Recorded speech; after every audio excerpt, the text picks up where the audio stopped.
Ok, estamos de volta com o segundo bloco do nosso programa de hoje, Boa Noite Rio Branco, na sua TV Rio Branco, Canal 8 SBT. Hoje é uma edição especial, afinal de contas estamos a completar 29 anos. Como eu falei na abertura, a TV Rio Branco foi fundada no dia 15 de março de 1989. Ano que vem vamos preparar uma programação especial com a refundação, a recriação da corrida Cristiano Mendes de Assis, uma programação especial para comemorar com você 30 anos, né? 30 anos da TV Rio Branco, 50 anos do jornal O Rio Branco e 15 anos do portal oriobranco.net, que é a mais jovem empresa do grupo. São 3 meios de comunicação, tá? Como eu falei agora há pouco também, se ainda não somos a TV mais assistida, mas somos a mais querida do Acre. Que bom isso, né? Uma escola de jornalismo, uma empresa que tem responsabilidade social na sua linha de jornalismo. Tenho o prazer de falar agora sobre política, com apoio da Purifique Acre, do Grupo Araújo e da Papelaria Modelo. Na hora de voltar às aulas, vá à Papelaria Modelo, que lá você vai encontrar economia, qualidade, preço baixo, produtos de qualidade com preços populares, no calçadão da Benjamin Constant. Tá? Um boa noite especial ao meu amigo Uriel, que é o proprietário da empresa. Aqui ao meu lado está José Maria Imael, presidente nacional agora da Democracia Cristã, pré-candidato à presidência da República. Seja bem-vindo. Tudo bem? Melhor agora eu estou com você. Pois é, aqui, deputado federal constituinte, 86 e reeleito em 90. O senhor é colega do Narciso Mendes, que vai estar com a gente daqui a pouco. Foi meu colega. Estou na casa de um colega. Isso. Brilhante colega constituinte. Aliás, todas as vezes que o senhor vem aqui, sempre conversa com o Narciso, né? Uma amizade de anos, né? Doutor, agora há pouco mais de 2 horas, no AFA Jardim, uma festa democrática, o senhor lançou a sua pré-candidatura. O senhor não tinha, até então, este ano, falado em pré-candidatura. Por que o senhor escolheu o Acre? Talvez não, certamente, um dos menores colégios eleitorais do Brasil. Por que nós escolhemos o Acre para lançar a pré-candidatura à presidência da República? Nunca vi isso acontecer na nossa história. Por quê? Para demonstrar, para comprovar o nosso compromisso com a integração nacional. É o resgate da região norte e é o resgate da região nordeste, que historicamente são discriminadas por todos os governos da República, desde a proclamação da República. Então, a minha presença no Acre, escolhendo o Acre, a região norte, como o palco, como o cenário aonde a gente lança a pré-candidatura à presidência da República, tem exatamente essa missão. Demonstrar ao Brasil, demonstrar ao mundo o nosso compromisso com a integração nacional. Fazer do Brasil um só Brasil para todos os brasileiros. Demonstrar um candidato à presidência da República onde todos os estados poderão dizer: esse presidente também é o meu presidente. Com as principais lideranças políticas do Brasil, de todos os partidos, atoladas, direto ou indiretamente, envolvidas direto ou indiretamente em atos desonestos, indecentes, que nos envergonham. O senhor acha que nesse cenário aí o senhor tem mais chances hoje de ir para um segundo turno e vencer a eleição? Indiscutivelmente. É a nossa vez, Muniz. É a vez da democracia cristã. A democracia cristã foi destruída como partido político 2 vezes no Brasil. Primeiro em 65, quando o regime militar criou o bipartidarismo. Arena e MDB. Arena e MDB. Franco Montoro... Aliás, o MDB está de volta agora, né? Ele estava de volta. O nosso presidente nacional era então o deputado federal Franco Montoro. Depois disso, a gente fica 20 anos fora do Senado brasileiro. 85, nós somos refundados com o mesmo nome, PDC. 86, eu me elejo constituinte, uma das maiores votações de São Paulo. Fui reeleito em 90. Em 92, nós elegemos 211 prefeitos, milhares de vereadores, né? Mas só um ano depois, em 93, aconteceu a segunda tragédia. Uma decisão equivocada da direção nacional promoveu a fusão do PDC com outra sigla partidária, o PDS. Depois disso, foi 4 vezes candidato a presidente da República na tarefa da reconstrução da democracia. Agora, em Tocantins, no final do ano passado... Não atrapalhando, o PDC, o seu partido, já elegeu aqui o prefeito da segunda maior cidade do Acre. Orley Cameri foi eleito em 92 pelo PDC. Foi um dos 211 prefeitos eleitos. E 2 anos mais tarde foi governador. Então, você veja como a gente faz parte da história do Acre. Sim. Faz parte da história do Acre. Né? E agora, na verdade, nessa... Sim, eu estava dizendo, em Tocantins, agora, em novembro do ano passado... Você queria, eu acabei de atrapalhando. Eu falei para os meus companheiros, bom, a minha tarefa da reconstrução da democracia cristã está concluída. A gente voltou para o Congresso Nacional, aí eles me disseram o seguinte, não, essa está concluída, agora tem outra, é reconstruir o Brasil. Reconstruir o Brasil. Então essa é a minha missão hoje, é reconstruir o Brasil. E veja, Muniz, um dia um gaúcho veio libertar o Acre. Agora, novamente, um gaúcho veio ao Acre para libertar o Brasil da corrupção, da falta de saúde. Né? A história do PDC, ela é antiga, né? 73 anos. Só que tem várias fases, né? Há 73 anos, com influência europeia, principalmente da Itália, da Alemanha. Ela começa na Itália em 42, 45 na Alemanha e no mesmo ano de 45 no Brasil. Isso. Aí de lá para cá houve algumas mudanças, mas o fio da meada foi mantido. Né? Filosofia sempre, mesmo, a mesma filosofia. Mesmo. Aliás, há 2 anos, Afonso, o Afonso, daqui a pouco a gente vai mostrar o Afonso, que ele está ali juntamente com o presidente nacional da juventude do partido, e um amigo nosso de longa data, que é defensor público aposentado, o doutor Valdir Perazzo, que tem origens europeias, sobretudo lá da Itália, ele foi convidado, ele é do DEM, foi convidado a falar numa festa democrática do PSDC. Mas ele falou como um autêntico democrata cristão. Ele deixou todo mundo atualizado sobre a história do partido, desde lá da história lá na Alemanha. Esse ano eu completo 56 anos. 56 anos? Eu entrei na democracia cristã, na Juventude Democrata Cristã, em Porto Alegre, em 62. Mas aí a última mudança foi há exatos 21 anos, né? Há 23 anos. 23 anos, digo, 23 anos. Com a refundação em 95. Agora, de lá para cá, essas mudanças foram para aprimorar ainda mais o partido, torná-lo mais forte, mais presente em todas as cidades brasileiras, também nas comunidades com rurais. certeza. Em 90, a tragédia da fusão de 93... Porque eu pergunto a você, como é que pôde acontecer isso? Como é que um partido abdica, ela deixa a sua história para se fundir com outro? Porque não era autenticamente democrata cristã. A democracia cristã em São Paulo era democrata cristã mesmo. Porque naquela época já começaram a surgir aqueles comentários da cláusula de barreiras e tal. Talvez tenha sido essa a principal motivação. Nessa segunda fase da democracia cristã, o partido foi entregue para os governadores. Entendi. Como se fossem feudos de governadores. Então, os deputados que nós elegemos em 90 eram deputados indicados por governadores. Entendi. Na hora que os governadores acharam interessante a fusão com o PDS, ela aconteceu. Mas hoje nós temos uma democracia cristã autêntica, forte. E aquela altura, aquela mudança foi muito benéfica para o outro partido, né? Se tornou forte de novo.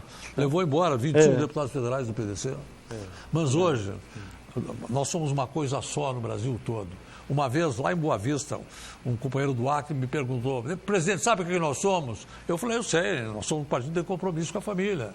Ele falou assim, é verdade, mas nós somos também outra coisa.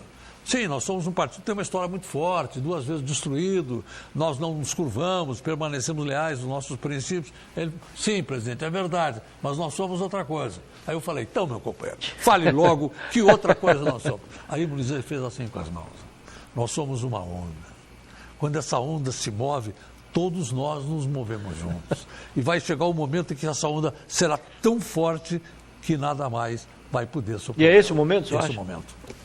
Legal. O senhor já percorreu recentemente, por exemplo, esse ano, outras capitais aqui do Norte? Como pré-candidato, é o Acre. É o Acre. A partir de agora, sim. Eu vou percorrer o Brasil inteiro. Em todas as capitais, em todos os estados eu estarei. E visitando o interior o máximo que eu puder. O senhor outra vez vai defender um discurso norteado pelas questões éticas e morais? Os valores familiares? Os valores, claro. Hoje o Brasil precisa desesperadamente de valores. Tá? E a minha vida é um exercício de valores. A democracia cristã é um exercício de valores. Compromisso com a família, com a defesa de seus valores, honra, caráter, dignidade, respeito aos mais velhos, o atendimento das necessidades da família. E nós vamos também falar muito do que nós já fizemos pelo Brasil. Porque quem fez, faz. Por exemplo, avanços sociais dos trabalhadores. Em nome da democracia cristã, eu sou autor de todas as conquistas dos trabalhadores. Redução do jornal de trabalho de 48 para 44 semanais, a proteção contra a despedida imotivada, o aviso pré-proporcional, direito trabalhador ao lazer, incentivos para proteger o mercado de trabalho da mulher. Vamos dizer que todos os pequenos produtores rurais no Brasil, são milhões, não pagam imposto sobre a terra, porque nós colocamos isso na Constituição. Vamos dizer que tudo que defende o contribuinte na Constituição são propostas nossas. Né? Então, vai ser um trabalho mostrando o que nós já fizemos e o que nós queremos fazer. Bom, hoje o senhor é uma liderança do partido consolidada e, portanto, muito experiente, mas durante o processo de discussão, votação, aprovação e promulgação da Constituição, o senhor não era tão experiente assim. E de onde é que vinha tanta motivação, tanta criatividade para colaborar de forma considerável naquele processo todo? A democracia cristã. A minha vida é a democracia cristã. Tá? São os valores da democracia cristã. Tá? Conceitualmente, a maior contribuição que nós demos à sociedade brasileira foi a definição do modelo de sociedade a ser construído pelos brasileiros, que é o inciso 1º do artigo 3º. São objetivos fundamentais da República Federativa do Brasil. Construir uma sociedade livre, justa e solidária. É o mandamento fundamental da Constituição, é o maior de todos, porque tudo que se fizer no país tem que estar a serviço dessa causa. Construir uma sociedade livre, justa e solidária. O Narciso Mendes, que, repito, foi seu colega, ele vai ser entrevistado daqui a pouco no último bloco, apesar de vocês serem muitos amigos, muito amigos, mas há um conflito de ideias, um confronto de ideias. Ele acha que a maioria dos congressistas agia com muitos sonhos. O poeta amazônida, Tiago Guimarães, diz como precisa sonhar. Sem sonho não há vida, não há perspectiva. Mas o Narciso diz que eles exageravam. Não era mais que um sonho, era uma utopia. E aí, como é que você reage a isso aí? A Constituição brasileira é uma das constituições mais avançadas do mundo, né? Então, ela é considerada um modelo de Constituição. Né? Mas por isso, na sua opinião, algumas coisas não tornam-se impraticáveis? Não. Quando, por exemplo, a gente diz a saúde é direito de todos e dever do Estado. Isso tem que acontecer na prática. A Constituição tem que ser cumprida. Né? Então, o que é a Constituição? É a lei maior. Toda a nossa vida depende da Constituição. Pois é, aí o senhor agora me motivou a fazer outra pergunta. Só pegando a sua deixa. Beleza. E por que mais de 30 anos depois, quase 30 anos depois da promulgação... Estamos completando 30 anos este ano. Exatamente. Dia 5 de outubro, né? Exatamente. Então, 30 anos depois, muitos pais e mães de família são obrigados a recorrer à justiça para que a legislação seja cumprida, para que uma cirurgia seja realizada, um exame mais delicado possa ser feito. Por quê? Porque a Constituição não é cumprida. Mas aí não volta a estaca zero, ou seja, muitos sonhos? Não é a questão do sonho. O que nós temos que ter é um presidente da República que dê o exemplo e diga, a Constituição tem que ser cumprida e cumpra a Constituição. Tá? O que nós temos que ter é fazer com que a Constituição seja cumprida. Quando nós, constituintes, escrevemos a Constituição, e lhe digo mais, mas eu tenho o sentimento, a sensação que valeu a pena ter vivido para ser constituinte. Né? Entendi. Para ser constituinte. Então, nós escrevemos os nossos sonhos, claro, foram os nossos sonhos. Mas muito mais do que os nossos sonhos é a nossa vontade. Sim, é a vontade que seja assim. Quer dizer, quando a Constituição fala a saúde é direito de todos e dever do Estado, é dever do Estado. Não a saúde que nós temos hoje. Uma saúde marginal, homens e mulheres empilhados em corredores de hospitais, né? Exames a perder de vista. O que é isso?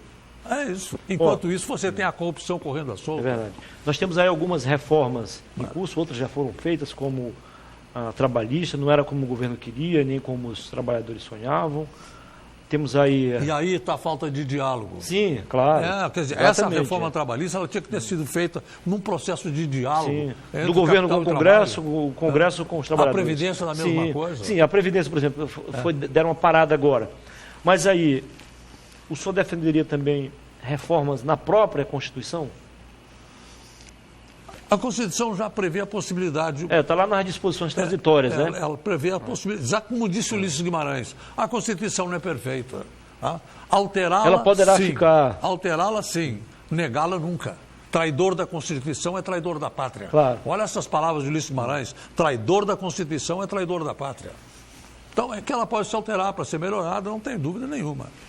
O senhor acha que é possível, por exemplo, o Brasil avançar em setores que ainda está capengando com a legislação que aí está? Com a Constituição, sim. Com a Constituição, sim. Agora, você tem uma legislação infraconstitucional que tem que ser aprimorada. Tem que ser aprimorada. Hein? A questão tributária, por exemplo. Hã? A questão tributária, por exemplo. Sim. Essa é uma proposta central nossa. Hein? Eu fui vice-presidente da Comissão de Tributos. Já foi um avanço o modelo tributário atual, mas nós temos que avançar mais. O que nós temos que fazer? Um sistema tributário mais simples e mais justo. Hoje o sistema tributário que nós temos esmaga empresas e pessoas, impedindo o Brasil de crescer. Agora, mudar isso aí não é algo fácil. Você mexe com interesses de gente que tem representantes legais lá no próprio Congresso, ou no Senado, ou na Câmara. Mas é possível mudar. Quer dizer, a maior parte dos brasileiros, inclusive grande parte de lideranças partidárias, tem essa ideia. Né? Agora, tem que ter um vetor, tem que ter um condutor desse processo. E o condutor tem que ser o presidente da República. Por exemplo, digamos que depois de tudo isso, o senhor vai para a 5ª candidatura já. Mas agora é a nossa vez. Digamos que o senhor vence a eleição, que não é algo difícil. Agora, algo muito difícil é o senhor vencer com a maioria no Congresso. Bom, e aí? Aí vamos deixar as coisas claras. Em primeiro lugar, hoje nós temos 30 e tantos ministérios. Reduzir para 15. Por quê? Os ministros têm que formar um time. O presidente não é que vai dialogar com 30 e tantos ministros. Não tem. Os ministros têm que ser o time do presidente. Que ele possa conversar com todos, dialogar com todos, trabalhar com todos. Tem que ter mais secretaria. Cria secretaria dentro dos ministérios, mas ministro 15, não mais do que isso. Reforma total no sistema administrativo brasileiro. Cargo de gestão tem que ser cargo de carreira, como nos países desenvolvidos. Muda presidente, não acontece nada. Só tem alguns cargos de confiança, 100 todos de confiança. O resto é cargo de gestão, é cargo de carreira. Toda a área, todos os setores administrativos na administração federal tem que ter plano de carreira, claro. Que hoje não tem. E cargo de gestão é cargo de carreira, com profissionais de carreira. Depois da promulgação da Constituição, a gente começou a ouvir algumas expressões tipo governo de coalizão, que na verdade acaba sendo governo de colisão. A gente ouve falar muito em papo sedutor, que quando não resolve vai para o rolo compressor. Na sua opinião, essa história de governo de coalizão é benéfica ao país? Péssima.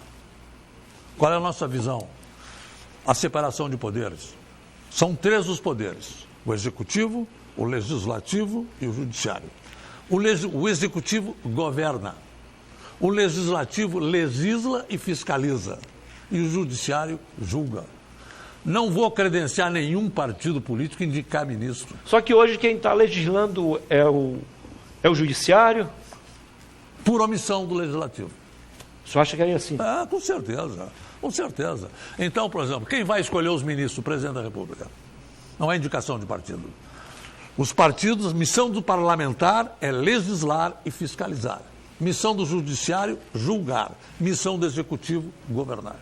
Lamentamos não termos mais tempo para continuar a nossa conversa, que é sempre muito legal e produtiva. Fico muito honrado em recebê-lo aqui, desejar boa sorte ao senhor e dar boas-vindas a Rio Branco. E o meu abraço ao Narciso, né? Ao Narciso. Mostra ali, vamos movimentar a câmera ali, mostrar o Afonso, que é o presidente nacional, regional grande liderança da Democracia Cristã brasileira. E também o Sérgio Ferreira, que é o presidente nacional da Juventude, né, da Democracia Cristã. Foi um prazer, Mael. Prazer Boa foi sorte mais uma vez, viu? Sucesso. Depois do intervalo, eu volto para conversar com o empresário Narciso Mendes. Nós vamos falar sobre os 29 anos da TV Rio Branco. Hoje estamos a completar 29 anos neste 15 de março. Até já.